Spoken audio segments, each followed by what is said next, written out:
Magandang araw po sa inyong lahat mga kababayan at welcome back dito po sa ating munting channel Pinas News Review, kung saan re-reviewin po natin ang mga mahalagang balita dito sa Pilipinas.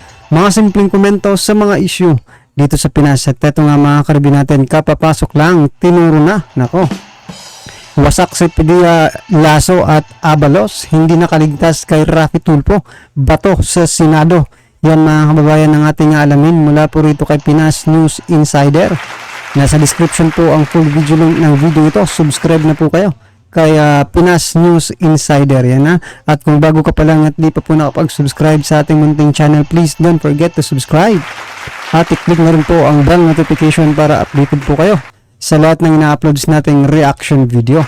At ito na nga mga kababayan, sama-sama at sabay-sabay po natin pakinggan, panoorin at bigyan ng komento ang video ito. Ito na po. Ito ang balita ngayon. Viral ngayon sa mundo ng social media. Ang Teo Manoy balitang matapos tawaging napakasinungaling nating PIDEA agent Jonathan Morales, tila sinupalpal si PIDEA Chief Virgilio Lasso sa pagdinig sa Senado at panawagan ng taong bayan. Balay detector test na yan para magkaalaman kung sino ang nagsasabi ng buong katotohanan. Pero bago ang lahat, kung bago ka pa lamang sa aming channel, please huwag kalimutang mag-like, subscribe at i-click ang notification bell para mas maging updated ka pa lalo sa lahat pa ng bagong video na i-upload namin. At eto na nga mga kababayan, sa ginawang pagdinig ng Senate Committee ng Public Order and Dangerous Drug ukol sa kinalat sa social media na umano'y 2012 confidential documents ng PIDEA at kabilang sa dokumentong iniling ay ang intelligent at pre-operation report na target umano ang mga kilalang political personalities at kabilang nga dito ang aktres na si Maricel Soriano at ang ikinagulat ng lahat ang di umano'y pagkakadawi ng nooy senador na si Bongbong Marcos Jr. At sa isinagawang pagdinig, gusto lamang malaman ni Senator Ronald Bato de la Rosa kung totoo nga ba ang nasabing dokumento at papaano ito na ilabas sa social media. Kaya na ang dating PIDEA agent na si Jonathan Morales na siyang naging investigator sa dokumentong lumabas. At nang tanungin ito ni Senator Bato de la Rosa kung totoo nga ba ang dokumentong ito na ayon sa kanya, nag-i-exist daw talaga ang nasabing listahan at hindi raw ito maitatanggi pa ng mismong PIDEA chief na si Virgilio Lasso at hindi daw ito nagsisinungaling dahil mismong si dating Pangulong Duterte ay tunay na nakakita di umano ng PIDEA list. Ito nga raw ang katotohanan na hindi maamin ng PIDEA chief na si Lasso dahil papaano raw nito iimbestigahan ang taong nagbigay sa kanya ng posisyon. Ngunit ang lahat ng sinabi ng dating PIDEA agent na si Morales ay mariing itinanggi ng mga kasamahan nito sa PIDEA at pati na rin ang PIDEA chief na si Virgilio Lasso at tinawag pang napakasinungaling ang dating agent na si Morales. Mariing sinabi ng So yan mga kababayan, may nag-comment po kahapon, no? Nag-suggest po siya na kung pwede lang daw naman, no, ilipat yung investigasyon, no, sa NBI at hindi yung PIDEA mismo yung mag-iimbestiga sa sarili nila. Diba? Kasi parang magiging ano yun lutong lugaw na yun, ginigisa tayo sa sarili nating mantika, diba? Kung sila rin yung mag-iimbestiga sa sarili nila.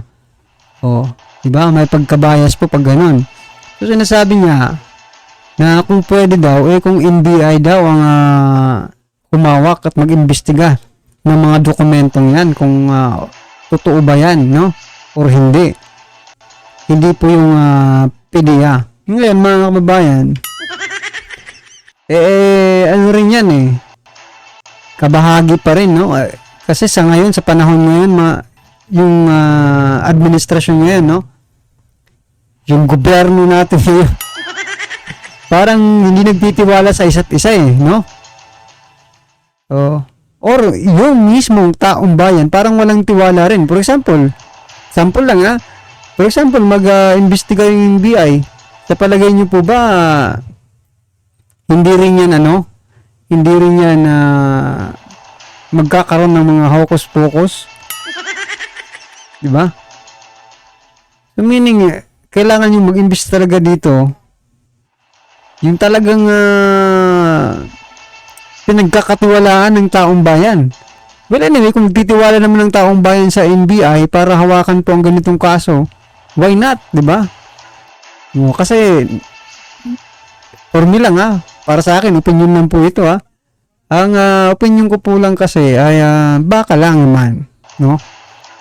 Baka lang naman na ma-impluwensyahan yung investigasyon pag napunta rin sa NBI, di ba? Kasi appointed din yan di ba? Yung mga chief, di ba? Ina-appoint din. Ang PDEA chief na si Lasso na wala daw silang ganoong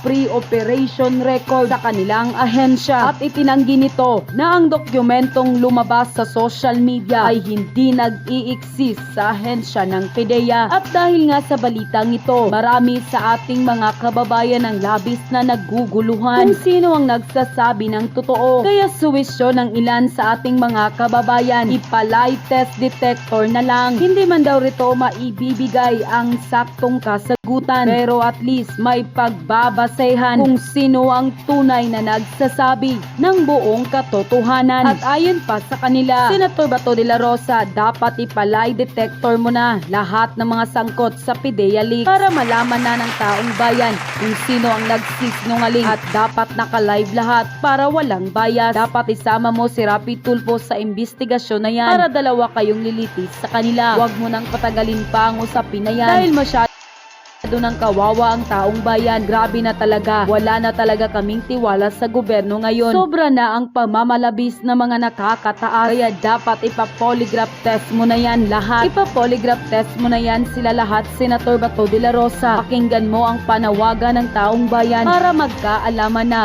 at mabulgar na ang dapat mabulgar sa gobyerno na to. Huwag kang matakot, Senator Bato. Ipatikim mo sa kanila ang kamay na bakal. Ipalay detector mo na silang lahat. Tila klaro pa sa sikat ng araw ang pagsisinungaling nila. Mukhang may pinagtatakpan talaga sila. Tahimik ang kami, mga ordinaryong Pilipino. Nagmamasid lang kami para sa katotohanan. Senator Bato, huwag mo po kaming biguin. Ikaw ang binoto namin dahil alam namin na para ka sa Pilipino at mahal mo ang Pilipinas. Wala na talaga ngayon ang gobyerno. Si Tatay Digong na lang talaga ang pag-asa nating lahat dahil siya lang ang may kamay na bakal at may isang panindigan. Dapat na talagang palitan na ang namumuno ngayon. Senator Bato, ikaw na lang ang pag-asa namin na malaman na ang katotohanan, at dapat kasama mo si Senator Tulfo para makalkal ang mga baho ng mga yan. Ipalay detector mo na silang lahat para wala ng mga takas ang mga sangkot sa PDEA leak. Bigyan mo po ng proteksyon si Morales dahil ilalantad niya ang buong katotohanan. Taong bayan ang magpasya kung sino ang nagsasabi ng totoo. Maraming ebidensya si Morales. Dapat dyan ka nakapokus at huwag kang matakot, Senator Bato. Ayan ang dapat, lie detector test o polygraph test para mabunyag na ang dapat mabunyag at malaman ng taong bayan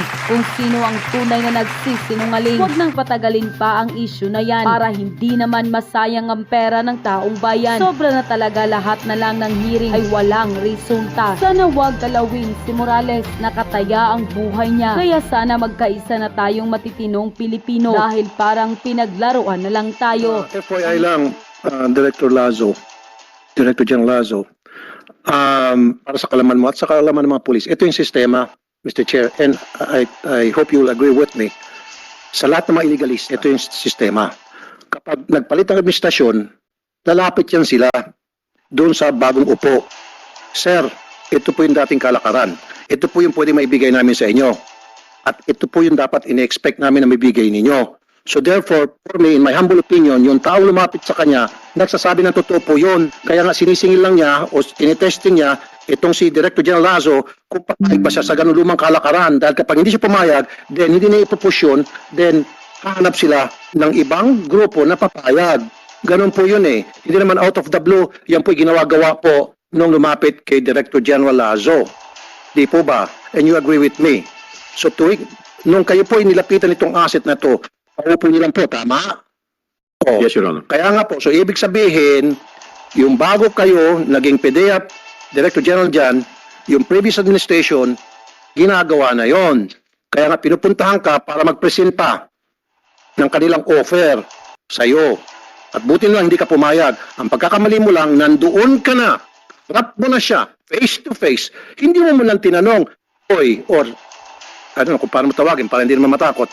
Pwede mo bang malaman? Hindi yung laruin, di ba, Mr. Chair? Okay yan, pero teka muna. Sino bang may umpisa ng kalakaran na yan? Para malaman ko, baka naman pwede kong tawaran yan. Di ba para huli-huli lang? Kung yan sumasangayon ka, magbabanggit siya, kasi si ganito, ito yung binibigay. Kasi kami hindi namin kaibigayan. Sige, sino-sino pa mga involved? Huli-huliin mo lang hanggang sa makakuha ka lahat ng impormasyon na kailangan mo para makasuhan agad tulad ng sinasabi ni Senator Bato de la Rosa. Pero hindi mo ginawa, nakakapagtaka. Di ba? Gano'n ang katagal ang experience po sa law enforcement? How long have you been sa law enforcement? Sir, I retired from the PNP after having 38 years in the... Ilan po years? 38, sir. 38. Ano pong ranggong inabot niyo, sir? Major General, 2-star. Wow, 2-star. And I salute you for that, sir. Okay. Pero Major General kayo. That means you are very smart. Alam niyo na po lahat ng sistema, kalakaran, kalokohan, left and right, up and down dyan sa PDEA o maging sa PNP o lahat ng ginagawa ng mga underground, mga illegalista. Simple question lang. Tinanong mo, sino-sino mga involved dito dati? And you failed to do that. Maybe natatakot ka lang. Maybe that guy told you that whoever those people involved, nahiya ka lang, natatakot ka lang. Speak up. Yun lang po, Mr. Chair. Thank you, Your Honor. Alam ko hindi natatakot si General Lasso dyan. Retire yan na sa sub-director. Hindi talaga natatakot yan. I can give you the assurance. Hindi ko takot sa labanan. Yun nga lang siguro. I hold you responsible for your disclosure, sir. Please. Tingnan niyo yung tingin niya, no? Ni Senator Tulfo kay Senator Bato, ah. O, baka mag-walk out na naman dito si Senator Tulfo, mga kababayan. Ay, naku, nauuso pa naman yung walk out na yan, ha?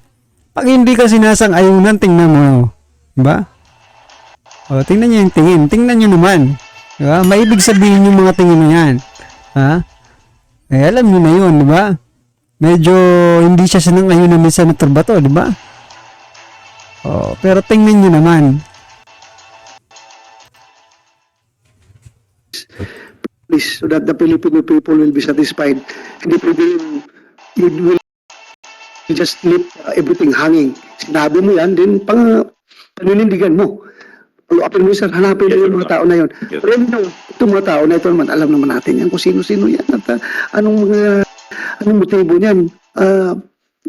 Parang baligtad ang nangyayari. In-outco plans, mga action agent na ito, merong handler. Ang nangyayari, yung handler na police o PDEA agent, sila lang ina-handle nitong mga action agent na sila sunod-sunuran. Kasi ang gusto namin, mag-demand kami 30%. Take it or leave it. Sabi naman ng handler, sige, kung gawin natin yan. Basta makaka-accomplish na kami. Baka gano'n na nangyayari. Baligtad nangyari. Ang action agent ngayon, ang nagiging handler. Yung handler ay sunod-sunuran na ng mga hintay na yan. So, ito nga, klaruhin natin. Sabi niya, kalakaran na yan, matagal na. How long, sir? Hindi mo tinanong? No, sir. Ang exact question, sir, is yan ang kalakaran. Kalakaran, okay. Speaking of kalakaran, we'll ask yung pinalitan mo na PDEA Director, Lucas Villanueva. Ito ba'y kalakaran ninyo sa panahon ninyo noon? Masakit, sir, yung divulge. Kasi, sir, ang haba ng trabaho natin 20 years ako sa PDEA and never naging kalakal namin yan, sir. At the same time, nung nag-DG kami, nag-DG ako, structured, sir, ang anti-drug operation natin. Mas nakalatag yung intelligence operation. So we are not really dependent on informants. Ang nangyayari kasi, sir, dahil bago, may mga walk-in informants. During my time, nung regional director pa, sir, ako ng regional NCR, I discouraged the use of walk-in informants. Dapat yung anti-drug operation should be intelligence-based. Yung pinaghihirapan ng ahente. Kasi hindi ka pwedeng kumita ng operation na yung alpha mo lahat ang magtatrabaho. Maglalaro talaga yan, sir. Now, I'm sorry, sir, but kung lumapit, sir, sa'yo, I assure you, basurero ng droga yan, sir. Kasi kung magdaan ka ng 30%, magbabasura ka ng droga. Saan mo ibabasura yan? Sa barangay. No other else. So, ibig sabihin, kukuha ka ng malaking seizure, yung 30% dito, ilalagay mo ngayon sa influence barangay. Mr. Chair, pwede makasingit? Base sa mga sinasabi niya. Okay. Mr. Villanueva, ito pong tanong ko sa inyo. Run me through paano po yung kustodiya ng droga once na nahuli up to the time na yun ay sinunog. Di ba ho? Halimbawa, may nahuling 10 kilos. Alright? Within 24-hour period, yan po ay dadalhin sa laboratory para i-test. So after na may test ng laboratory at sinabi na yes, talagang sure to na shabu, anong sumunod na proseso? Lahat yan, sir, for example, pagkakahuli pa lang, there should be an inventory of dangerous drugs under Section 21. Okay. So dapat naandun ang member ng Department of Justice, Okay. naandun ang elected public official. Na okay na po tayo doon. Tinitest po. So, Test, di ba, on-site nagtitest sila? On-site testing. Exactly. Sir. Alam ko po yun. And then, Diretso ngayon yan, sir, sa PDEA Laboratory. para habang hinihintay, Habang safekeeping, doon sir ilalagay. habang hinihintay yung result, kasi 24-hour period. Yes, sir. Yes, sir.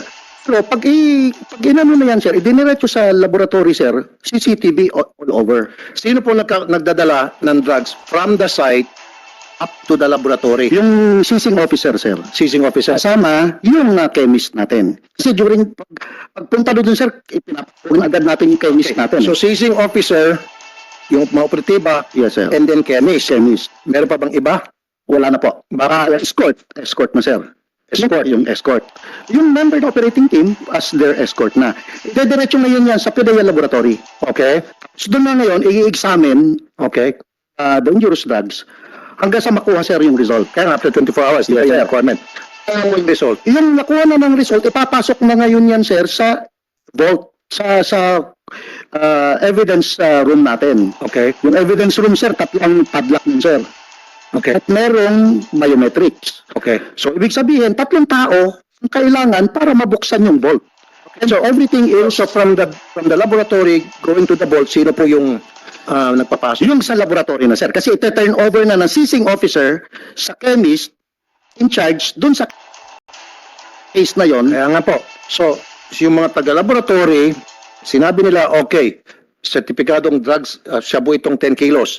So once nasabing shabu itong 10 kilos, ito mga taga-laboratory ang magdadala ng seized drugs sa laboratory. Alam mismo, sir, kasi yung pag inatid na sa laboratory, take charge na ang chemist doon. Wala nang pakialam ang seizing officer doon, sir. Okay. Kasi yun yung handling of drug evidence. Okay. So once na na-take hold na ng laboratory yung droga, labas na yung seizing officer, chemist na ang in charge doon sa handling of the dangerous drugs. At yan po, guarded yan 24/7, sabi nyo nga po. Come again, sir? Guarded po yun, guardiado po yung... Yes, sir. Yun po. Every room, everywhere may CCTV ang tinetesting.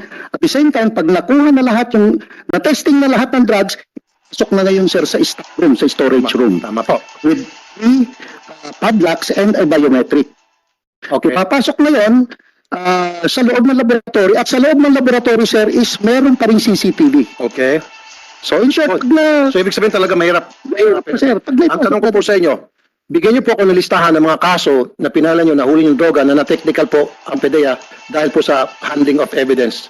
Ilan po ang mga kaso na kung saan na-dismiss yung against so, sir, I don't have I need But they can provide you. for that. The PDEA can provide you with the... Balita po, may mga insidente na nate-technical po ang PDEA dahil nga po sa handling of evidence. Nate-technical po ang PDEA dahil po yung mga operatiba hindi po umaten sa mga kaso. So I need data for those. Yes, sir. We can course through Thank you. the Director General, sir. Yeah, Your Honor, maybe the PDEA can provide that report. Yes, I mean, sorry, Director Lazo, Honor. even for the PNP. Yes, PNP, ako, very confident ako sa PNP na wala nang gagong operatiba ngayon na magpapail ng kaso tapos pag nabayaran, hindi na magsisipot sa hearing. Dahil alam nilang madidismiss sila serbisyo. May corresponding non-appearance ng isang hearing, automatic dismiss yung police na yan. Am I correct? Diba? Pero kailangan Dismiss. Pero mag-submit pa rin kayo dito sa committee, ha? Ng record. lalo po Lalo sa na dismiss. mishandling of evidence. Yeah. Meron po mga nadidismiss na kaso. Alam ko po. Nati-technical po dahil sa mishandling of evidence. Kaya nga, ibabangga ko yan doon sa sinasabi ni Mr. Villanueva na talagang gwardyado yung mga drugs. Imposibleng may makalusot. Pero bakit may nati-technical sa mishandling of drugs? Yung malaking tanong. Pangalawa pong tanong sa inyo, Mr. Villanueva. Yung pong sinasabi ninyo kanina, galit na galit kayo, na basurero yun ang drugs. Of course, basurero ng drugs yun. Pero nagbigay po siya ng information na hindi naman gagawa-gawa ng out of the blue, gagawa siya ng istorya. 30% pa sa daming numero, di ba? Kung wala siyang pinagbabasehan. Ako'y naniniwala, it's a possibility na nangyayari po yun. Kaya nga po, di ba, back in December, meron pong na-raid ng PNP sa Taguig, opisina mismo ng PDEA, na magbebenta ng droga, di po ba? O, saan po nga galing? Sana yung droga na ibebenta ng taga-PDEA sa Taguig na ang pagbebenta ng asset ng mga ang PNP mismo? Saan ang galing yun? Sa mga huli, siyempre. Di po ba? Kaya, it's possible na yung sinasabi ng asset kay DG Lazo may katotohanan. Yan mga kababayan, ano po yung komento, opinion about dito sa pinag-uusapan nila. No, mukhang nawala na tayo sa napunta na tayo dito sa PDEA mismo, mga karibin natin, nawala na po yung verification of documents, no? Or baka sa ibang hearing yun, iba rin ito, no? Pero eto lang na kung ano niyo, kung naaalala niyo mga kababayan, si Villanueva yata yung hepe ng PDEA nung nahuli yung anak ni DOJ Secretary Boeing Rimulya, di ba? O, di ba? Si Villanueva yata yun, kaya tinanggal. Pinalitan si Villanueva. Siya ba yun, mga kababayan? Or si Wilkins? Wilkins ata yan. Wala na yung mga kababayan.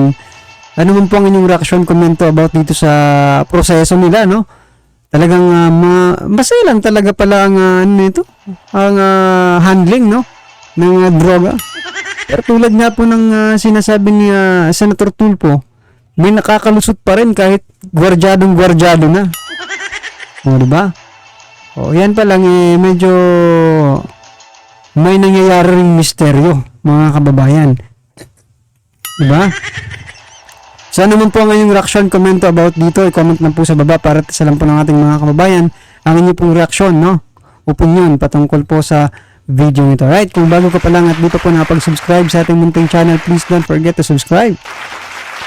At i-click na rin po ang bell notification para updated po kayo sa lahat ng ina-uploads nating reaction video. Huwag din pong kalimutan mag-subscribe kay Pinas News Insider. Nasa description po ang full video link ng video ito.